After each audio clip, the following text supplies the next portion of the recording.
আল্লাহ তাআলা বলে বান্দা ফামান যুহজিহা আনিন নার, নিজেরে যদি জাহান্নাম থেকে বাঁচাইতে পারো হে মুমিন, জাহান্নাম থেকে বাঁচানোর উপর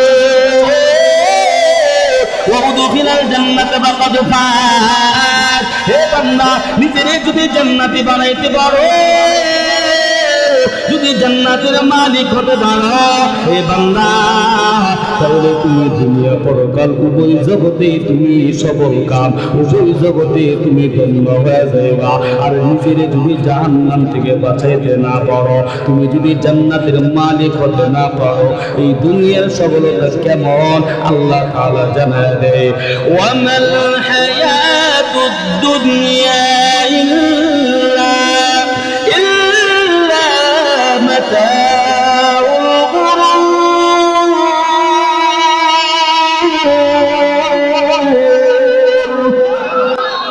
কালামে জিন্দা কুরআনে হাকীম, হিকমতে ও লা ইয়াজাল সাতো কদিম, জামিউল ইলমি ফিল কুরআনে হাকীম, তাকাসসারাত আনহু আফহামুর রিজাল।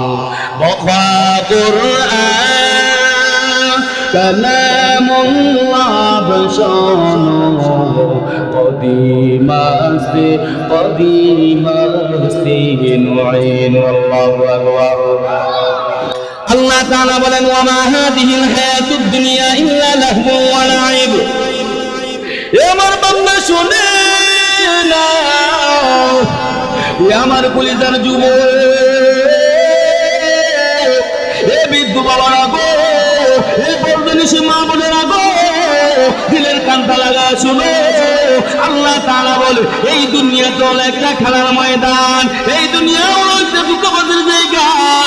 এ যুবক, এই দুনিয়াতে দেখবা ছোট্ট ছোট্ট বাচ্চারা, এই নবীর উম্মত, মাটি দিয়া দেখবা বিভিন্ন গাছের পাতা দিয়া বাচ্চারা খেলাধুলা করে আছে না নাই? সারাদিন বাচ্চারা খেলাধুলা করার পর বিকাল বেলা মা যখন দেখে সন্তান আর কত খেলাধুলা করবে,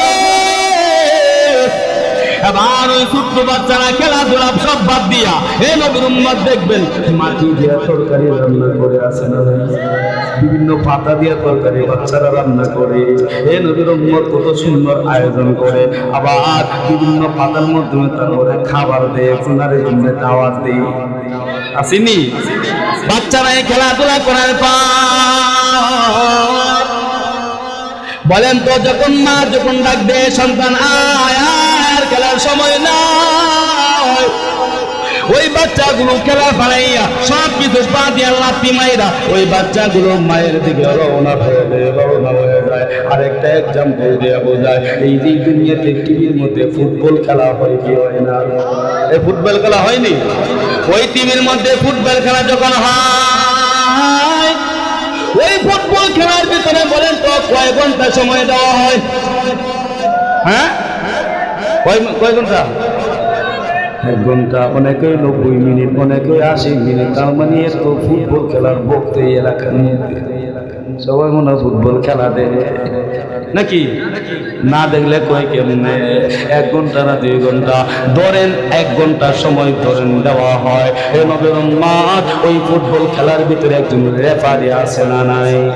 কথা বল না, আছে না নাই? ও নবীর উম্মত ধরেন 90 মিনিট সময় ফুটবল খেলার মধ্যে দেওয়া হয়। 90 মিনিট সময় দেওয়ার পর ওই খেলোয়াড়গুলো যখন ফুটবল নিয়ে যখন মাঠে দৌড়াদৌড়ি করে গোল দেওয়ার জন্য, হে নবীর উম্মত যখন 89 মিনিট হয়ে যায়, যখন 90 মিনিট হয়ে যায়, রেফারি যখন বাসির মধ্যে ফু দেয়, বলেন তো ফু দেওয়ার পরে কোনো খেলোয়াড়কে মাঠে আর দৌড়ানোর ক্ষমতা আছে আর খেলাধুলা করতে পারে? রেফারি বলে না, 90 মিনিট হয়ে গেছে, এখন খেলা স্টপ, খেলা বন্ধ, আর খেলতে পারবা না। হে নবীর উম্মত, আল্লাহ তাআলা আপনারে আমারে 60 70 বছরের এ নবীর উম্মত বিশাল মেয়াদ দিয়া আল্লাহ তাআলা হায়াত দিয়া আল্লাহ তাআলা দুনিয়ার জমিনে পাঠাইছে। ওই যে বলে দিছে ওমা হাদিল হায়াতুদ দুনিয়া ইল্লা লাহু ওয়া লাইব। এ বান্দা দুনিয়া খেলার ময়দান, দুনিয়া হলো ধোঁকাবাজের জায়গা। ওই যে মালাকুল মাউত আজরাইল ওর কাছে একটা বাঁশি আছে। ওই আজরাইল একটা রেফারি, ওই রেফারির কাছে একটা বাঁশি আছে। ওই মালাকুল মাউত যখন বাঁশিটার মধ্যে ফু দিবে এই বান্দা যখন মালাকুল মাউত তোমার সামনে চলে আসবে, এই বান্দা যতই খেলাধুলা করো না কেন, দৌড়াদৌড়ি করো না কেন, যখন মালাকুল মাউত এই বান্দা যখন সামনে এসে দাঁড়াবে, একটা মিনিট একটা সেকেন্ড সময় তোমারে দিবে না, এরকম থেকে না। জীবনের হায়াত যখন শেষ হয়ে যাবে, বেশের মেয়ে যখন শেষ হয়ে যাবে, সবাই আমরা লাশ হয়ে যাব। এ যুবক, এ বৃদ্ধ বাবারা গো, এ পর্দানিসে মা গো, এই ময়দানে যে যুবকরা আছো, বৃদ্ধ বাবারা আছো, এই ময়দানে এমন সন্তানও আছে নিজের বাবার লাশ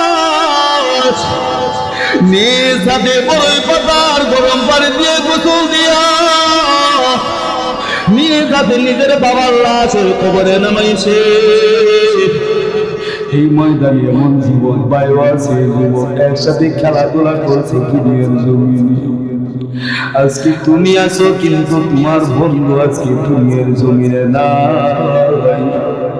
এই বৃদ্ধ বাবারা, আপনাদের কত বন্ধু ছিল, একসাথে বাজারে গেছেন, একসাথে বসে চা খাইছেন, আজকে অনেকেই না, অনেকেই না। ওই যে একবার যে চইলা গেছে, এখন পর্যন্ত কেউ তো দ্বিতীয়বার দুনিয়াতে ফিরে আসলো না। ওই কবরে একবার যাওয়া যায়, কিন্তু ওই কবর থেকে দুনিয়াতে আর ফিরে আসা যায় না রে মুসলমান। আর ওই কবরে যদি গুনাহ নিয়ে যাও, ও যুবক, ওই কবরটা জাহান্নামের আগুন দিয়া ভরপুর হয়ে যাবে। ওই মাওলার কবরে যদি না মানে গুনাহ নিয়ে যদি মাওলার কবরে যাও, দুই পাশের মাটি এমন জোরে চাপ দিবে, এক বাজুরের হাড় আর এক বাজুরের ভিতরে এইভাবে ঢুকে যাবে, আবার চাপ দিবে, আবার ঢুকে যাবে, আবার চাপ দিবে, আবার ঢুকে যাবে। আবার ওই অজগর সাপ একটা না, দুইটা না, 99টা সাপ কবরে পাঠাইয়া দিবে। আরে যুবক, এই দুনিয়াতে একটা দুরা সাপ দেখলে তুই ভয় পাও। এ যুবক, ওই কবরে দুরা সাপ নয়, অজগর একটা না, দুইটা না, 99টা সাপ তোমার পেঁচাইয়া পেঁচাইয়া কবরে কামড়াবে। আবার জাহান্নামের আগুন দাও দাও করে জ্বলবে। এজন্যই তো কবর দৈনিক উচ্চ আওয়াজে দুনিয়ার মানুষকে 5 বার করে ডাকে। কয়বার ঘুরে বলেন, যেটা বলেন কয়বার? দৈনিক কবর উচ্চ আওয়াজে দুনিয়ার মানুষকে 5 বার করে ডাকে। কবর ডাক দিয়া বলে, দুনিয়ার মানুষ, আমি কবর সঙ্গীহীন, আমি কবরের ভিতরে কোনো সঙ্গী নাই, আমি একা নির্জন একা। এই দুনিয়ার মানুষ, আমি কবরের মধ্যে তো আসবে, কিন্তু দুনিয়ার থেকে সঙ্গী নিয়ে আইসো। এই দুনিয়াতে একা একা তোমার ভালো লাগে না। যদি একদম কথা বলার সঙ্গী থাকে, তাহলে সারাদিন একসাথে বৈশাও কাটানো যায়। কিন্তু একটা নীরব, একা একা নীরব কথা না বইলে কেউ থাকতে পারে? কবর ডাক দিয়ে বলে, দুনিয়ার মানুষ, আমি কবর হইলাম সঙ্গীহীন, দুনিয়া থেকে সঙ্গী নিয়ে আইসো। হে যুবক ও বৃদ্ধ বাবারা গো, ওই কবরের সঙ্গে কি শুনে নাও, এই দুনিয়াতে যে বান্দা বেশি বেশি কোরআন তেলাওয়াত করবে, কোরআন তেলাওয়াত করবে, কোরআন তেলাওয়াত শুনবে, হে নবীর উম্মত এই কোরআন ওই কবরে আপনার বন্ধু হয়ে যাবে।